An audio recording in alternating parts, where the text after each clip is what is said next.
देखिए, एक Bermuda triangle है जो जहाजों को, हवाई जहाजों को निगल लेता है। यहाँ कोई जहाज वगैरह भी जाती है तो निगल लेगा। ये अटलांटिक महासागर में है, इसे अंध महासागर कहते हैं। और अमेरिका के पास यहाँ जो क्यूबा है, इस एरिया में ट्रायंगुलर शेप में बड़ा लंबा एरिया है, लगभग 3 लाख किलोमीटर स्क्वायर का एरिया, बहुत बड़ा एरिया है ये। इसको हम थोड़ा सा वहां पे जूम करके समझते हैं। ठीक है, ये एरिया जो है, ये 3 बड़े एरिया उसको मिला के बनाया जाता है। वर्ल्ड मैप में देखेंगे तो ये ट्रायंगल यहाँ आएगा, जबकि अगर इस पर्टिकुलर एरिया को जूम करें तो ये फ्लोरिडा के पास से स्टार्ट होता है, और यहाँ प्यूर्टो रिको जो अटलांटिक महासागर की सबसे गहरी खाई है, वहां से जाके ये बरमूडा द्वीप पर तक जाता है। ये एरिया है यहाँ पर, जिसे यहाँ तक दर्शाया गया है। ये लगभग 3 से 4 लाख के एरिया, कहीं कभी कभी ये बड़ा हो जाता है। इसका एक्यूरेट कोई मार्किंग नहीं है कि जो आदमी पूरा एरिया को बता सके। हम तो यहाँ भले ऐसे ट्रायंगल बना दिए, बट समुद्र में ऐसा कोई ट्रायंगल नहीं है। मतलब अगर इस एरिया में कहीं से भी कोई जहाजें आती हैं तो उनके साथ कुछ अप्रिय घटनाएं हो जाती हैं। इसके बारे में डिटेल से समझते हैं। 1498 में जब क्रिस्टोफर कोलंबस जा रहे थे इस रास्ते से, तो उन्होंने भी अपनी किताब में वर्णन किया है कि जब वो इस एरिया से गुजर रहे थे तो अचानक मौसम में एक परिवर्तन देखे, प्रकाश देखे, बादल का तड़कना, समुद्री लहरें तेजी से उठने लगी और उनका जहाज डिसबैलेंस होने लगा। इवन कि उस समय देखिए, समुद्र में रास्ता दिखाने का केवल और केवल एक ही रास्ता रहता है, कंपास। अब तो सैटेलाइट वगैरह आ गए हैं, बट कंपास ही उस समय एक ही रास्ता होता था, जो हमेशा नॉर्थ डायरेक्शन की ओर मूव करते रहता है। वो बता देता है कि इधर की ओर उत्तर दिशा है, तो इसके थ्रू आदमी जा सकता था। तो यहाँ पे कंपास काम करना बंद कर देता था। ये कोलंबस ने भी इसको माना है। 1964 में विंसेंट गैडिज ने अपनी पुस्तक में, मैगजीन में बताया था कि ये किस तरह से जहाजों को वगैरह को निगल लेता है। इसलिए इस ट्रायंगल को डेविल ट्रायंगल या फिर रहस्यमय ट्रायंगल कहा गया। यहाँ जाने के बाद जहाजों में अचानक परिवर्तन देगा, इंजन काम नहीं करेगा, जहाज धंसने लगेगी, कोई तैरना चाहेगा तो तैर नहीं पाता है, अजीब अप्रिय घटना होगी और अचानक ही हो जाती थी। और ये जहाज डूब के कहाँ जाते थे तो ये भी नहीं पता चलता था किसी को। यूं तो यहाँ हजारों घटनाएं हुई हैं। कुछ फेमस घटना देखते हैं। अगस्त 1942 में अमेरिकी नौसेना के जहाज अपने रूटीन एरिया पे थे, सब उन्हें बम्बार्डमेंट करके लौटना था इसी बरमूडा ट्रायंगल के ऊपर से। लेकिन अचानक उनका संपर्क रेडियो स्टेशन से टूट जाता है, उसमें लगे हुए इंस्ट्रूमेंट काम करना छोड़ देते हैं, उनका नेविगेशन सिस्टम पूरी तरह फेल हो जाता है। सब में एक कॉमन समस्या देखी जाती है कि उनका कंपास काम नहीं कर रहा होता है और ये जहाज पूरी तरह ध्वस्त हो जाता है। इसको खोजने के लिए 2 दिन बाद रेस्क्यू टीम जाती है। रेस्क्यू टीम का भी पता नहीं चलता है, क्योंकि वो भी उसी रास्ते से जा रही होती है जहां से उनका लास्ट लोकेशन ट्रेस किया गया था। रेस्क्यू टीम का भी पता नहीं चल पाता है। उसके बाद ठीक 6 महीने बाद दिसंबर 1942 को फिर अमेरिकी नौसेना का जहाज और विमान उड़ान भरता है, और फ्लोरिडा से जब उड़ान भरता है, बरमूडा ट्रायंगल से ऊपर जाता है, तो ये बम्बरसर जहाज भी रडार से गायब हो जाता है। और इसके सामने भी सेम समस्या आती है। पायलट बताता भी है रेडियो सिग्नल पे में, जब हवाएं इस पहाड़ से टकराती हैं तो उनमें एक हलचल होने लगता है, जिस हलचल से यहाँ पे एक बवंडर, एक चक्रवात उत्पन्न हो जाता है और ये बादलों को और वहां के समुद्र के जल को पूरी तरह लहर में बदल देते हैं। और इसमें अगर कोई हवाई जहाज या कोई शिप आ जाता है तो उस चक्रवात के बीच में फंस जाता है, जिससे कि इसमें दुर्घटना हो जाती है। पानी वाली जहाजों के डूबने का तीसरा जो कारण है वो बड़ा सिंपल है। समुद्र के अंदर की पहाड़ियां, समुद्र के अंदर की वो पहाड़ी जो बाहर तक नहीं निकल पाती, उन्हें रीज या कटक कहते हैं। ऐसे कटक इटली और तुर्की के पास बहुत ज्यादा मात्रा में पाए जाते हैं। यहाँ अक्सर जहाज वगैरह गिर जाते हैं, सब नीचे का पेंदी टकरा जाता है। जैसे देखिए, ये समुद्र का लेवल है, तो यहाँ पे जहाज चल रही है तो उसको ये नहीं पता है कि नीचे मेरे समुद्र है कि नहीं, और नीचे से कुछ पहाड़ी अगर ऊपर आती है तो इसके पेंदी से टकरा जाती है। ऐसी घटना इटली और तुर्की के पास बहुत ज्यादा देखने को मिलती है। आप देखेंगे इटली के तट के पास ही इतना बड़ा जहाज टकरा गया, यहाँ पर एक मालवाहक जहाज टकरा गया, यहाँ पे बड़ी बड़ी शिप टकरा के गिरी है सब। अब बताइए, तो गलती है इन लोग की, जो कैप्टन है, क्योंकि इतने मॉडर्न शिप को अगर गिरा दिए तो गड़बड़ बात है। उस समय जहाजों की दुर्घटना ज्यादा होती थी क्योंकि न रडार था न सोनार था। आज के वक्त में पूरी बेहतरीन ढंग से रडार है, सोनार है। आज आराम से बरमूडा ट्रायंगल के ऊपर से जहाजें भी पार हो जाती हैं और शिप भी पार हो जाता है, क्योंकि सोनार उन्हें बता देता है नीचे चट्टान वगैरह नहीं है। लेकिन पहले ये घटनाएं नॉर्मल थी ऐसे हो जाना। हवाई जहाज की दुर्घटना के पीछे सबसे बड़ा जो कारण है वो हेक्सागोनल क्लाउड का है। हेक्सागोनल 6 मतलब फलकों वाला एक क्लाउड होता है, बादल होता है, जिसे सबसे पहले सैटर्न ग्रह के ऊपर देखा गया था। ये बादल जो होते हैं, आप देखिए, ये 6 सतह वाले बादल होते हैं। इस तरह से हेक्सागोनल शेप में ये बादल पाए जाते हैं। यहाँ में दिखने में छोटा लग रहा है, ये सैटेलाइट से फोटो लिया गया, जबकि इसका एरिया देखेंगे तो 50 किलोमीटर स्क्वायर का एरिया होता है, क्योंकि लगभग जिला बराबर इसका इतना बड़ा एरिया होता है। उतने बड़े में ये बादल होते हैं और इस बादल के अंदर हवाएं इतनी बवंडर के रूप में चलती हैं जिनका स्पीड 250 किलोमीटर प्रति घंटा होता है। यानी इसके अंदर हवाएं इतनी तेज होती हैं कि अगर कोई जहाज इसमें प्रवेश कर जाता है तो जहाज को वो तोड़ सकते हैं। तो हेक्सागोनल क्लाउड की वजह से यहाँ पे जहाजों की दुर्घटना होती है। अगर इस हेक्सागोनल क्लाउड में फंस गया था और ये भी देखिए फंसता भी अगर विपरीत दिशा में फंसेगा तो तोड़ देगा उसको, और नहीं तो अगर सेम इधर ही हवाएं चल रही है उसी में जहाज भी फंसेगा तो जहाज की स्पीड को बहुत तेज बढ़ा देता है। यही वजह है कि जब वहां से कई जहाजें गुजरी हैं तो उनका स्पीड अचानक बहुत तेज बढ़ गया है। तो इसमें कोई दैवीय या भूत प्रेत वाली घटना या फिर कोई ऐसी चीजें नहीं है जिसका कोई पता नहीं लगेगा। नॉर्मल चीजें, अब ऐसी घटनाएं नहीं होती है, लेकिन ये पुरानी कहानियां, इस पे इतनी मूवी बना दी गई है, करोड़ों रुपए लोग कमा लिए इसके लिए। कहानी चाहिए डायरेक्टर को, अच्छा खासा कहानी बन जाता है। तो ये आप समझिए साइंटिफिक कारण। अब ऐसा कुछ नहीं होता है। ये तो रहा भैया आपका बरमूडा ट्रायंगल का, जो इधर अटलांटिक महासागर के पास कैरेबियन सागर में।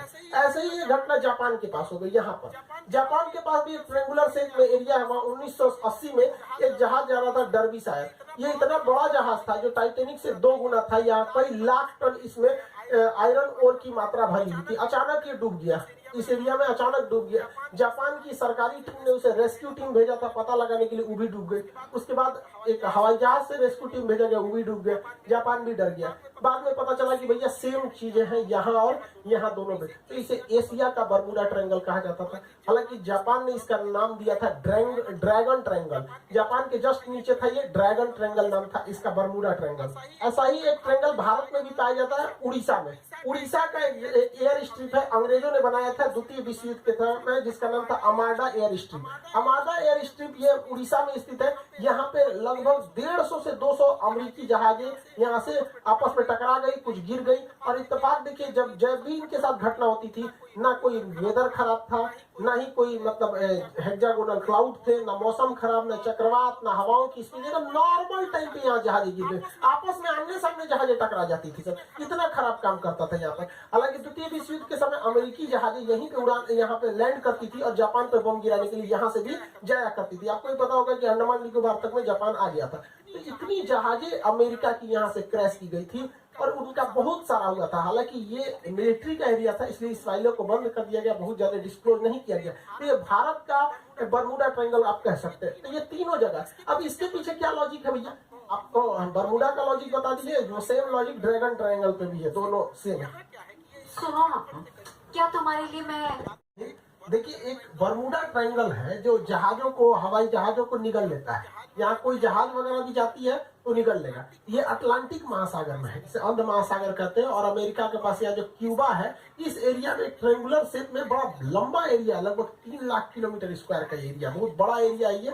इसको हम थोड़ा सा वहां पे जूम करके समझते हैं। ठीक है, ये एरिया जो है, ये 3 बड़े बड़े एरिया उसको मिला के बनाया जाता है। वर्ल्ड मैप में देखेंगे तो ये ट्रायंगल यहाँ आएगा। जबकि अगर इस पर्टिकुलर एरिया को जूम करें तो ये फ्लोरिडा के पास से स्टार्ट होता है और यहाँ प्यूर्टो रिको, जो अटलांटिक महासागर की सबसे गहरी खाई है, वहां से जाके ये बरमूडा द्वीप पर तक जाता है। ये एरिया है यहाँ पर, जिसे यहाँ तक दर्शाया गया है। ये लगभग 3 से 4 लाख के एरिया, कहीं कभी कभी ये बड़ा हो जाता है। इसका एक्यूरेट कोई मार्किंग नहीं है कि जो आदमी पूरा एरिया को बता सके। हम तो यहाँ भले ऐसे ट्रायंगल बना दिए, बट समुद्र में ऐसा कोई ट्रायंगल नहीं है। मतलब अगर इस एरिया में कहीं से भी कोई जहाजें आती हैं तो उनके साथ कुछ अप्रिय घटनाएं हो जाती हैं। इसके बारे में डिटेल से समझते हैं। 1498 में जब क्रिस्टोफर कोलंबस जा रहे थे इस रास्ते से, तो उन्होंने भी अपनी किताब में वर्णन किया है कि जब वो इस एरिया से गुजर रहे थे तो अचानक मौसम में एक परिवर्तन देखे, प्रकाश देखे, बादल का तड़कना, समुद्री लहरें तेजी से उठने लगी और उनका जहाज डिसबैलेंस होने लगा। इवन कि उस समय देखिए, समुद्र में रास्ता दिखाने का केवल और केवल एक ही रास्ता रहता है, कंपास। अब तो सैटेलाइट वगैरह आ गए हैं, बट कंपास ही उस समय एक ही रास्ता होता था, जो हमेशा नॉर्थ डायरेक्शन की ओर मूव करते रहता है। वो बता देता है कि इधर की ओर उत्तर दिशा है, तो इसके थ्रू आदमी जा सकता था। तो यहाँ पे कंपास काम करना बंद कर देता था। ये कोलंबस ने भी इसको माना है। 1964 में विंसेंट गैडिज ने अपनी पुस्तक में, मैगजीन में बताया था कि ये किस तरह से जहाजों को वगैरह को निगल लेता है। इसलिए इस ट्रायंगल को डेविल ट्रायंगल या फिर रहस्यमय ट्रायंगल कहा गया। यहाँ जाने के बाद जहाजों में अचानक परिवर्तन देगा, इंजन काम नहीं करेगा, जहाज धंसने लगेगी, कोई तैरना चाहेगा तो तैर नहीं पाता है, अजीब अप्रिय घटना होगी और अचानक ही हो जाती थी। और ये जहाज डूब के कहाँ जाते थे तो ये भी नहीं पता चलता था किसी को। यूं तो यहाँ हजारों घटनाएं हुई हैं। कुछ फेमस घटना देखते हैं। अगस्त 1942 में अमेरिकी नौसेना के जहाज अपने रूटीन एरिया पे थे, सब उन्हें बम्बार्डमेंट करके लौटना था इसी बरमूडा ट्रायंगल के ऊपर से। लेकिन अचानक उनका संपर्क रेडियो स्टेशन से टूट जाता है, उसमें लगे हुए इंस्ट्रूमेंट काम करना छोड़ देते हैं, उनका नेविगेशन सिस्टम पूरी तरह फेल हो जाता है। सब में एक कॉमन समस्या देखी जाती है कि उनका कंपास काम नहीं कर रहा होता है और ये जहाज पूरी तरह ध्वस्त हो जाता है। इसको खोजने के लिए 2 दिन बाद रेस्क्यू टीम जाती है रेस्क्यू टीम का भी पता नहीं चलता है, क्योंकि वो भी उसी रास्ते से जा रही होती है जहां से उनका लास्ट लोकेशन ट्रेस किया गया था। रेस्क्यू टीम का भी पता नहीं चल पाता है। उसके बाद ठीक 6 महीने बाद दिसंबर 1942 को फिर अमेरिकी नौसेना का जहाज और विमान उड़ान भरता है, और फ्लोरिडा से जब उड़ान भरता है, बर्मुडा ट्रायंगल से ऊपर जाता है, तो ये बम्बरसर जहाज भी रडार से गायब हो जाता है। और इसके सामने भी सेम समस्या आती है। पायलट बताता भी है रेडियो सिग्नल पे कि मेरा कंपास काम नहीं कर रहा है, नेविगेशन सिस्टम काम नहीं कर रहा है, मौसम पूरी तरह से खराब है। ये भी ध्वस्त हो जाता है।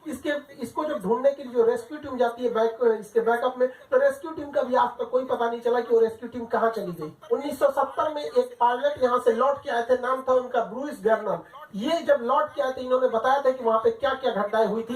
इन्होंने बताया कि अचानक बर्मुडा ट्रायंगल के जब ऊपर से गया तो अचानक मौसम बिगड़ गया और सामने बादलों का एक पूरा धुआं कोहरा टाइप का छा गया, धुंध हो गया बादलों का, और ऐसे लग रहा था जैसे बादलों की गुफा है। ये इन्हें कुछ दिख नहीं रहा था। इसमें जब प्रवेश किए तो ये खत्म होने का नाम ही नहीं ले रहा था। इसके अंदर मौसम इतना खराब था और इनका रेडियो फ्रीक्वेंसी भी गड़बड़ काम कर रही थी, इलेक्ट्रॉनिक्स वगैरह काम करना छोड़ दिए थे इनके जहाज के, और इनकी जहाज की रफ्तार बहुत ही तेज हो गई थी और रडार पे कोई भी दूसरा रेडियो स्टेशन या एयरपोर्ट अथॉरिटी का कोई भी रडार सिग्नल मैच नहीं कर रहा था। इन्हें कुछ समझ में नहीं आ रहा था, लेकिन ये जहाज को आगे की ओर ले जा रहे थे। लगभग 3 मिनट बाद एक अच्छी खासी दूरी तय करने के बाद ये उस जोन से बाहर निकले और उसके बाद ये अपनी जहाज को लैंड कराए। लैंड कराने के बाद देखिए इत्तेफाक क्या हुआ था कि वो 3 मिनट में ही 150 किलोमीटर की दूरी तय कर लिए थे। यानी इनकी जो रफ्तार हो गई थी लगभग 3000 किलोमीटर प्रति घंटा हो गई थी, जो अभी किसी भी पैसेंजर जहाज के लिए पॉसिबल नहीं है। ये तो मिसाइल और लड़ाकू जहाजों की स्पीड होती है। बहुत लंबे अरसे तक ये बर्मुडा ट्रायंगल जो था एक रहस्य का कारण बना। लोगों को लगता था कोई अदृश्य शक्ति है जो जहाजों को, शिप को अपनी ओर खींच लेती है,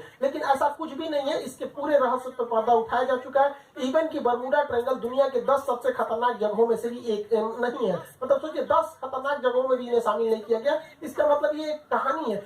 फेमस हो जाता है कोई चीज बहुत ऐसे ही कि जहाजों को निगल जाता है, ये होता है, ऐसा कुछ नहीं होता है। यहाँ कुछ नेचुरल घटनाएं होती है, कोई सुपर नेचुरल नहीं है जिसका लॉजिक भी अवेलेबल है।